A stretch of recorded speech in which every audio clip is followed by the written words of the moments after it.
ये गाड़ी, इसका टैंक है जी 55 लीटर का और पेट्रोल पंप वालों ने इस गाड़ी में 75 लीटर डाल दिए। मैंने फिलर से कहता हूँ कि यार ये मेरी गाड़ी का ना टैंक फुल कर दो। कुछ देर बाद मुझे आगे कहता है जी कि आप ये मीटर चेक कर लें, टैंक फुल हो चुके हैं। तो मैंने कहा कितने पैसे बने इसके? उसने कहा जी 19,401 रुपये। फ्यूल एफिशिएंसी जो टैंक की है वो 55 लीटर है। मैंने कहा ऑलरेडी 5 लीटर इन्होंने ये ज़्यादा डाल दिया है, को 15-14 लीटर मेरा पहले गाड़ी में मौजूद था, ये तो बन गया 75 लीटर, जिसका प्रूफ ये है 19,401 रुपये वो काट लेता है। जी, आप देख रहे हैं वाईके न्यूज़ और मैं हूं आपके साथ सनम अरूज। और ये गाड़ी जो आप देख रहे हैं इस वक्त सोशल मीडिया पर वायरल है। ये गाड़ी, इसका टैंक है जी 55 लीटर का और पेट्रोल पंप वालों ने इस गाड़ी में 75 लीटर डाल दिए।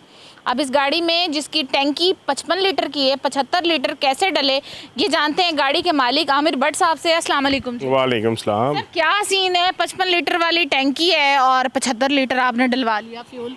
ये तो मैं भी हैरान था कि ऐसा वैसे पॉसिबल तो नहीं है, मगर ये हो गया। वैसे तो बात ऐसे है कि मैं ना 25 तारीख की बात है, 25 मार्च 2026 की, मैं अपनी फैमिली के साथ जा रहा था गुलबर्ग वाली साइड पे। तो हुसैन चौक से मैंने यू टर्न लिया, तो साथ ही ना लेफ़्ट साइड पे आता जूम पेट्रोल पंप, जिसके मालिक हैं महर अरशद महमूद साहब। अच्छा, वहाँ पे मैं जब गाड़ी खड़ी करता हूँ तो मैं ना फिलर से कहता हूँ कि यार ये मेरी गाड़ी का ना टैंक फुल कर दो।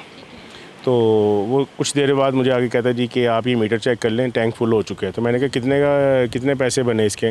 उसने कहा जी 19,401 रुपये। मैंने कहा भाई मैंने अक्सर ये फुल करवाया, ये तो 13,000 नहीं तो 14,000 रुपये बिल बनता है, इससे ज़्यादा कभी बना ही नहीं है। उसने कहा आप चेक कर सकते हैं, ये मीटर सही चल रहा है और हमने पेट्रोल भी पूरा डाला। मैं खैर कोई बहस मुबासा कोई नहीं करता, मैं उसको अपना ATM कार्ड देता हूँ, जिसका प्रूफ ये है 19,401 रुपये वो काट लेता है वाया ATM कार्ड के थ्रू। अच्छा, मैं जब घर जाता हूँ ना तो मैं सोच विचार में रहता हूँ कि इतना उन्होंने पैसे तो बना दिए, कितना पेट्रोल डाला इसमें।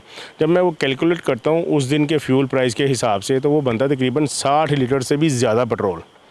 तो मैं जब वेबसाइट पे चेक करता हूँ हैवल की, तो उन्होंने ये लिखा होता है वहाँ पे कि फ्यूल एफिशिएंसी जो टैंक की है वो 55 लीटर है।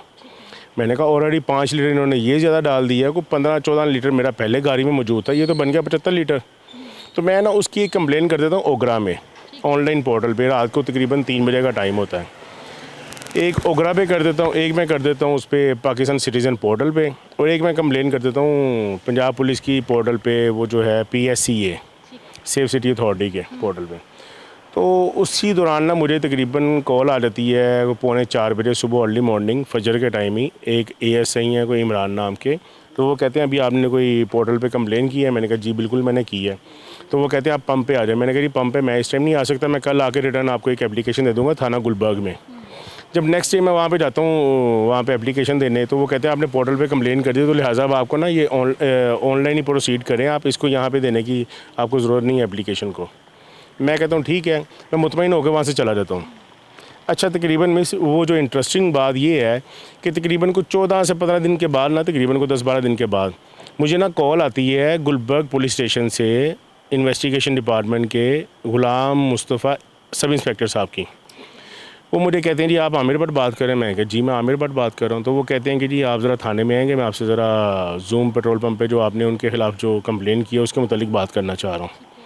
तो मैंने कहा ठीक है, मैं शाम को आपके पास हाज़िर हो जाऊँगा। जब मैं जाता हूँ उनके पास, तो वो कहते हैं जी आप पे तो ये FIR हो चुकी है।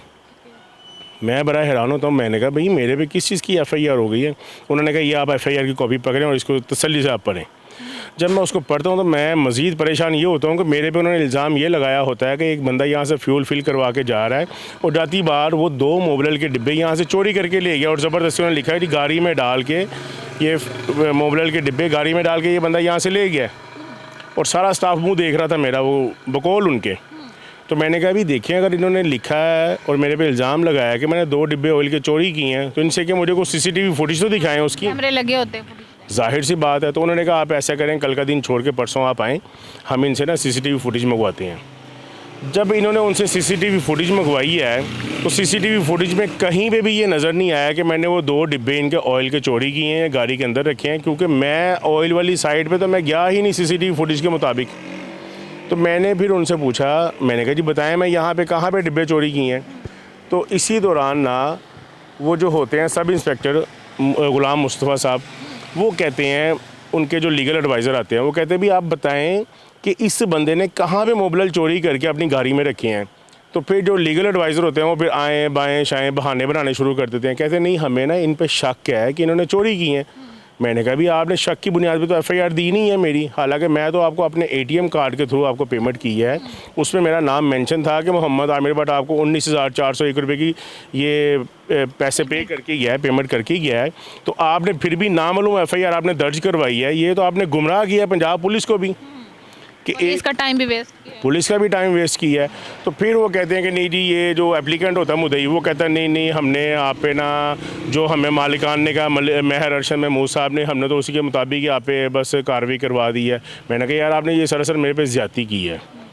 तो फिर उसी दौरान वो मैं इन्वेस्टिगेशन ऑफिसर साहब से कहा, मैंने कहा देखें मैंने इस पर केस में कोई इंटरम नहीं करवानी, अगर मैं इसमें गुनाहगार हूँ तो आप मुझे गिरफ़्तार कर लें, अगर मैं बेगुनाह हूँ तो आपकी मेहरबानी या आप ना एफआईआर खारिज कर दें और मुझे इसकी रिपोर्ट दें, और जो लीगल कार्रवाई बनती है उन मेरे मुखालफिन जो बने हुए हैं आजकल, जो बेतुक्के से मेरे मुखालफिन बन गए हैं कि जिन्होंने मेरे पे झूठी एफआईआर करवाई है, जो मैंने कहा लीगल कानूनी कार्रवाई उनके खिलाफ बनती है वो आप करें। अच्छा, मुझे बताइएगा कि अमूमन तो हम लोग नोटिस नहीं करते ऐसी चीज़ें, आपने नोटिस भी की, घर आकर आपने चेक भी किया और उसके हिसाब से आपने एप्लीकेशन भी फाइल की, तो उस सारी चीज़ का आपको कोई फ़ायदा हुआ है? फ़ायदा तो नहीं, फिलहाल तो मुझे नुकसान ही है। अभी तो मैं दर बदर कभी इधर जा रहा हूँ, कभी उधर जा रहा हूँ, कभी उधर जा रहा हूँ, कभी इधर जा रहा हूँ। तो अब आप क्या चाहते हैं? मैं तो यही चाहता हूँ कि जो मेरा नुकसान हुआ वो पूरा किया जाए, और नंबर 2 जो मेरे पास जो झूठी एफआईआर दर्ज करवाई है उसको खारिज किया जाए। एफआईआर अभी खारिज नहीं होगी? एफआईआर अभी तक खारिज नहीं तो हुई। अभी एफआईआर का क्या मुद्दा है, क्या मोटिव है एफआईआर को लेकर के, किस बेस पर अभी तक एफआईआर चल रही है? बस वो यही कह रहे हैं कि आपको डीएसपी साहब के आगे पेश करना है, आपको एसपी साहब के आगे पेश करना है, मगर वो पेश कहीं पे भी नहीं कर रहे। मैंने कहा यार भाई इसका कोई ना कोई तो इसका सोल्यूशन निकालो, या गिरफ्तार कर लो या इसको खारिज कर लो। लेकिन अगर कोई एविडेंस नहीं है तो एविडेंस के बगैर इस तरह से एक केस को इतने टाइम तक चलाना, यानी कि 2 महीने से अगर केस चल रहा है बगैर किसी सबूत के, अभी तक ख़त्म क्यों नहीं हुआ? ये तो मैं आपको क्या बताऊं, ये तो हमारे इदारों की नाअहली है ना। अब देखें ना, मैंने जो पोर्टल पे कंप्लेन की है 1 अप्रैल की, वो पेंडिंग पड़ी हुई है हमारे एसी मॉडल टाउन साहब की टेबल पे। ना तो वो इस पर कोई इंक्वायरी कर रहे हैं, ना उस पर कोई पेशरफ्त कर रहे हैं, ना वो कोई लीगल एक्शन ले रहे हैं। और जो समी साहब है ना, वो मेरी नज़र के मुताबिक, जो मेरा ख्याल है, मैं अपने ख्याल के मुताबिक कह रहा हूँ कि ये समी साहब की नाक के नीचे ये सारे मामला हो रहे हैं। उनको सारा पता है, उनको इस चीज़ में से उनको हिस्सा भी जा रहा है। हुकूमत से क्या कहना चाहेंगे? हुकूमत से नहीं, मैं तो पहले अपने डीआईजी ऑपरेशन है, हमारे बड़े काबिल एहतराम है फैसल कामरान साहब, क्योंकि मैं थाना गुलबर्ग में जूम पेट्रोल पंप वालों के दोबारा उनके ख़िलाफ़ एक एप्लीकेशन लेके गया हूँ और कई बार गया हूँ। मेरी एप्लीकेशन को तो वो ई टैग तक नहीं लगा रहे। फैसल कामरान साहब से मेरी गुजारिश है आपके थ्रू कि बराए मेहरबानी मेरी जो एप्लीकेशन है उसको ई टैग किया जाए और जो उनके खिलाफ़ कानूनी कार्रवाई बनती है वो की जाए। और मेरी बज़रिया आपसे, आपके थ्रू मेरी आपके तवस्सुत से ये एप्लीकेशन होगी मेरी मैडम चीफ मिनिस्टर साहिबा से, मरीम नवाज शरीफ साहिबा से, कि बराए मेहरबानी इस चीज़ का नोटिस लें और जो आपकी नज़र में कानूनी कार्रवाई बनती है जिस पे भी, अगर मैं चोर हूँ तो मेरे पे करें, अगर वो चोर है तो उन पे की जाए। बराए मेहरबानी उनके खिलाफ़ भी मुकदमा ऐसे ही दर्ज किया जाए।